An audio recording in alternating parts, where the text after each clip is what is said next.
Some breaking news. Jay Carney news conference talking about the IRS targeting conservative groups. Take a listen. We would fully expect the investigation to be thorough and for corrections to be made in a case like this. And I believe the IRS has addressed that and has taken some action, and there's an investigation ongoing. But it certainly does seem to be, based on what we've seen, to be inappropriate action that we would want to see thoroughly investigated.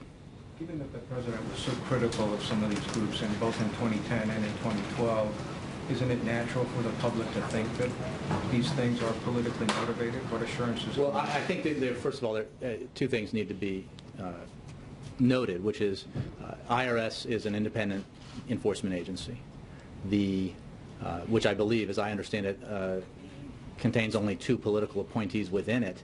The individual who was running the IRS at the time was actually an appointee from the previous administration.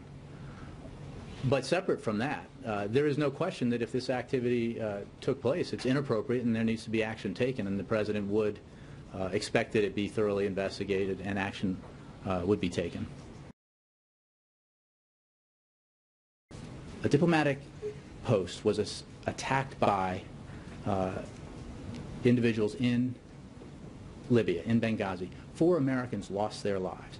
From the beginning, the President has committed all the resources of this administration, of this government, to finding out who was responsible and to bringing them to justice. He also very clearly, together with the Secretary of State, said we need to make sure that we find out what went wrong, what problems there were with security that allowed this to happen, to hold people accountable and to make the necessary changes so that it doesn't happen again. And